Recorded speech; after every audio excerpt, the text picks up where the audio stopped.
بسم اللہ الرحمن الرحیم۔ سورۃ البلد ہم سٹارٹ کرنا چاہ رہے ہیں۔ اس کی مختصر سی وضاحت اور اس میں جو مفہوم اللہ تعالیٰ نے بیان کیا ہے اس کو ہم بیان کرتے ہیں۔ بیسیکلی اس کا ٹاپک سمجھ لیں۔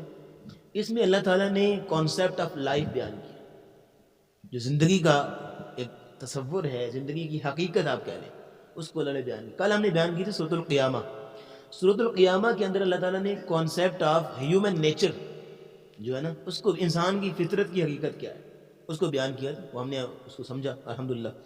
آج ہم لے کے ہیں سورۃ البلد۔ اس میں انسان کی جو زندگی ہے، نظریہ حیات ہے آپ کہہ لیں، اس کو بیان کی۔ شروع کرتے ہیں جی۔ اس کی جو ہیں پہلی دو آیتیں، پہلی تین آیتیں، ان کے اندر اللہ تعالیٰ نے قسمیں اٹھائی ہیں۔ قسمیں اٹھانے کے بعد اللہ نے پھر انسان کی حقیقت کو بیان کیا۔ تین آیتوں میں قسمیں اٹھائی، کون سی؟ لا اقسم بہذا البلد، اس بلد کی، اس شہر کی قسم۔ یہ کون سا شہر مراد ہے؟ مکہ۔ مکہ کی قسم اٹھائی اللہ نے۔ وہ آپ کو پہلے بھی بیان کیا کہ اللہ رب العزت قسمیں اٹھاتے ہیں بات کو مزید پختہ کرنے کے لیے۔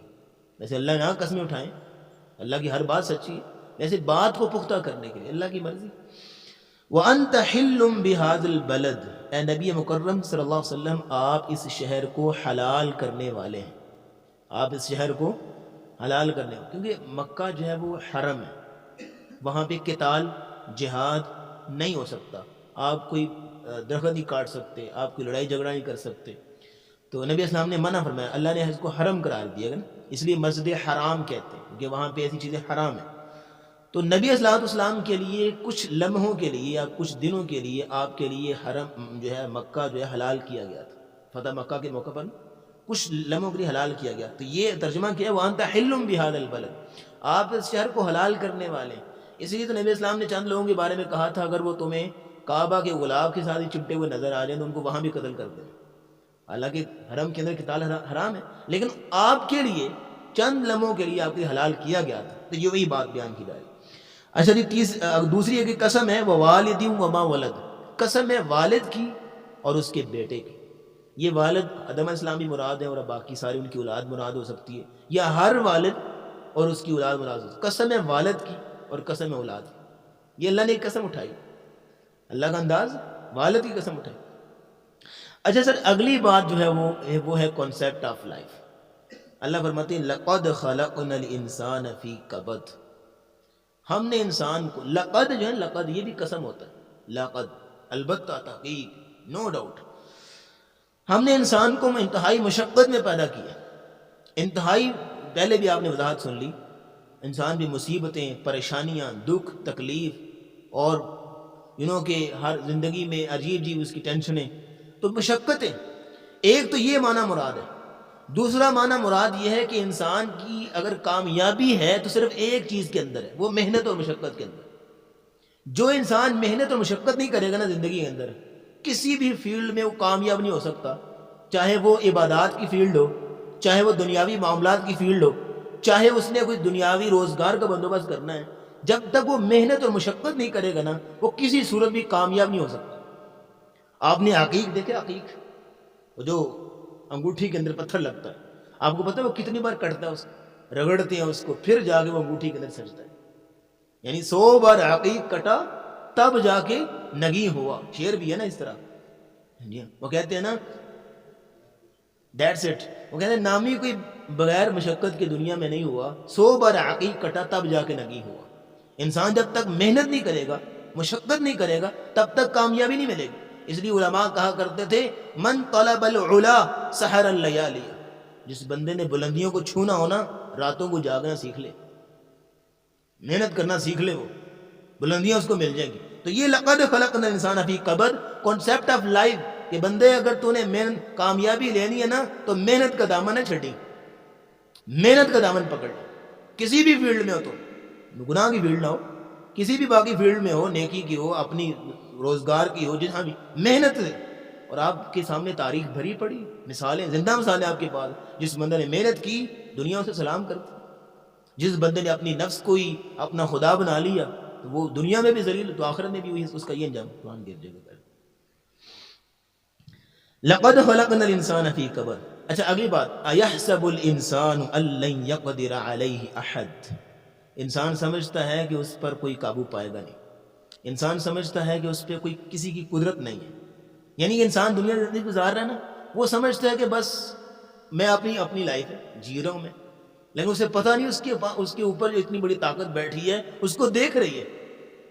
اَيَحْسَبُ الْإِنسَانُ أَن لَّن يَقْدِرَ عَلَيْهِ، کہ اس پر کوئی قابو نہیں پا سکتا. انسان سمجھتا ہے کہ اس کو کوئی پکڑنے والا نہیں، اس کو کوئی پوچھنے والا نہیں. آج لوگ کہتے ہیں نہیں سانو کون پوچھنے والا، بھئی آج آپ کو کوئی پوچھنے والا نہیں نا، تو کل آپ کو چھڑانے والا بھی کوئی نہیں ہوگا. کل قیامت کو آپ کو چھڑانے والا بھی کوئی نہیں ہوگا اگر آپ کو آج کہتے ہیں وہ کون پوچھنے والا. تو اَيَحْسَبُ أَن لَّن يَقْدِرَ عَلَيْهِ أَحَدٌ يَقُولُ أَهْلَكْتُ مَالًا لُبَدًا، انسان کیا کہتا ہے کہ میں نے اپنے مال کو ہلاک کیا. اب ذرا ترجمہ سنیے گا ذرا، میں نے اپنے مال کو لگایا. اب ہوتا کیا ہے، انسان فضول رسومات میں فضول چیزوں میں پیسے لگائے، مال لگائے گا اور بعد میں بڑے فخر سے بتا رہا ہوگا میں نے فلان جگہ اتنے لگائے، میں نے فلان، بلکہ بعض لوگوں کے بعد بیٹھ ان کا موضوع یہی ہوتا ہے، میں نے فلاں اتنی کمیٹی پائی، میں نے فلاں یہ کام کیا، میں نے فلاں وہ کام کیا، میں نے یہ کیا. بس وہ آپ کے پیسے گنوا، آپ نے پوچھا نہیں ہے، بے فضول آپ کو اپنی تعریفیں پیسوں کے حساب سے بتا رہا ہوں.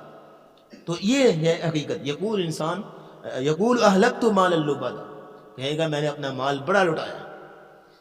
تو اللہ کہتے ہیں گناہ کر کے اور اوپر سے اطرار ہے. ایحسب ان لم یرہ احد، اس کو لگتا ہے اس کو کسی نے دیکھا ہی نہیں. یہ سمجھتے ہیں کہ نے انسان نے گناہ کر لیا، تو یہ سٹیٹمنٹ سنیے گا، یہ سمجھتا ہے کہ اس کو کسی نے دیکھا ہی نہیں ہے. چٹکی لگا لی میں نے، جو مرضی کروں پیا، یا مجھے کوئی نہیں دیکھ رہا، میں جو مرضی کروں. اس کو سمجھ جائے کہ اس کو کسی نے دیکھا ہی نہیں ہے.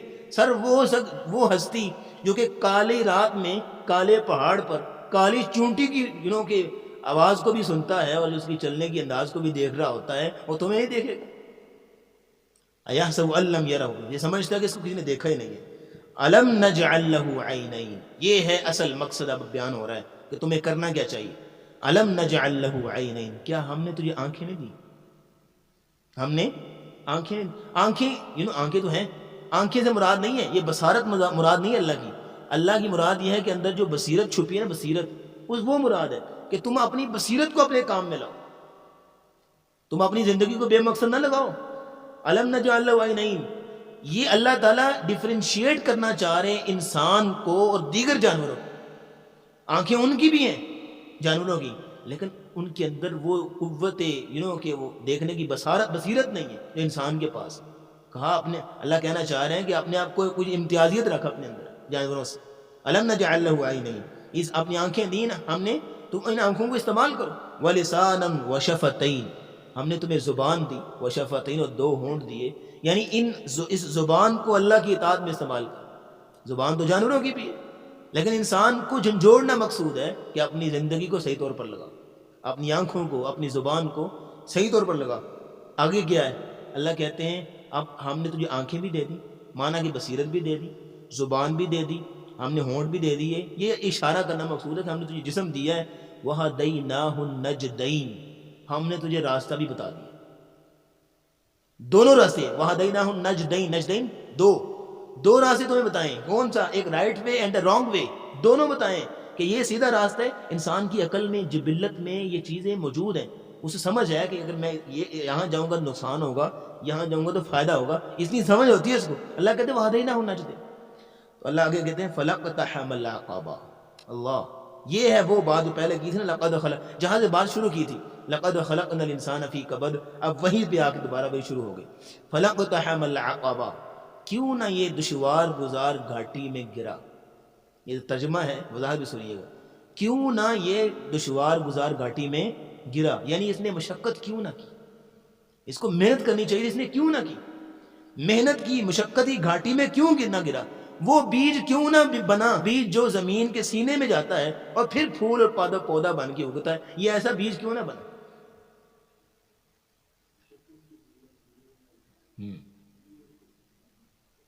ماشاءاللہ، مشقت کی ذلت جنہوں نے اٹھائی، ملی دنیا، آخر میں ان کو دنیا میں بلائی. شعر میں ذرا میرا ہاتھ تنگ ہے تھوڑا سا. اچھا جی، وَلِسَانًا وَشَفَتَيْنِ وَهَدَيْنَاهُ النَّجْدَيْنِ. اللہ فرماتے ہیں فَلَقْتَحَمَ الْعَقَبَةَ، اس نے مشقت کیوں کیوں نہ مشقت میں یہ گرا، کیوں نہ اس نے محنت کی. وما ادراک اللہ فرماتے ہیں وما ادراک مل عقبہ، اے نبی آپ کو کیا پتہ وہ مشقت کی گھاٹی کیا ہوتی ہے، وہ محنتوں کے ایام کیسے ہوتے ہیں، وہ محنتوں کی راتیں کیسی ہوتی ہیں، آپ کو کیا پتہ. انسانی عقل کو سمجھ نہیں ہے محنت کرنی کیسے چاہیے. اللہ فرماتے ہیں جو انسان محنت کرتے ہیں وہ کر جاتے ہیں. حقیقی محنت لوگوں کو سمجھ نہیں ہے محنت کہتے ہیں کسے. وما ادراک، ادراک ہی نہیں انسان جو اصل محنت ہوتی ہے.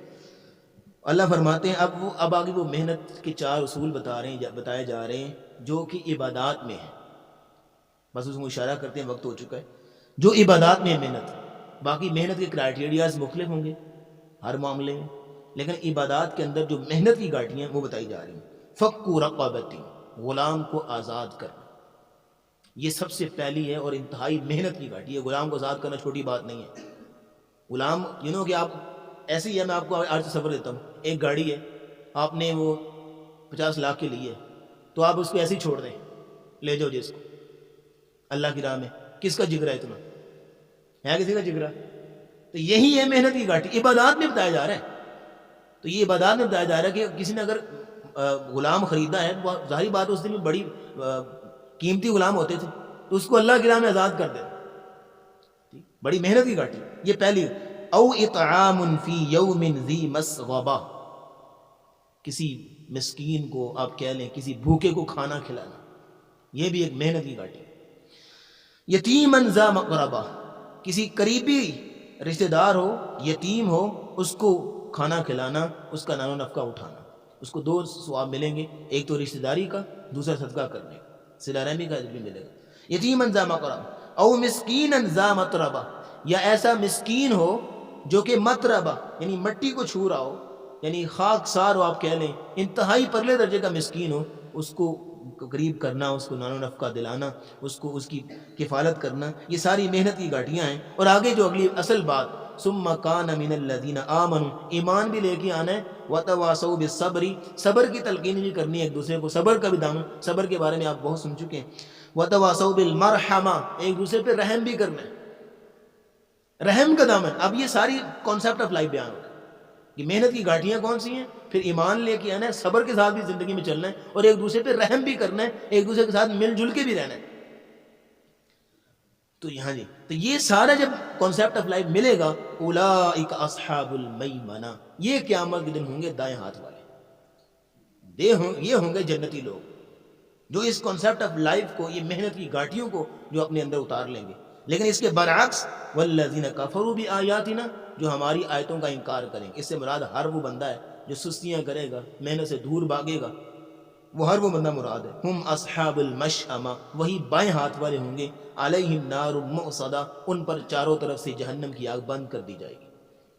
تو یہ صورت تھی، اس کے اندر اللہ رب العزت نے کانسیپٹ آف لائف کو بیان کیا ہے، زندگی کا نظریہ کیا ہے، حقیقت کیا ہے، اور زندگی گزارنی کیسے چاہیے تھی. اور حقیقی بات یہ ہے کہ اس صورت کو آپ جیسے جتنا مرضی کھولیں گے تو مزید اس کی باتیں نکلیں گی. تو ہم نے اس کو مختصر کر کے 10-15 منٹ میں ہم نے اس کو بیان کیا. وآخر دعوانا الحمدللہ رب العالمین.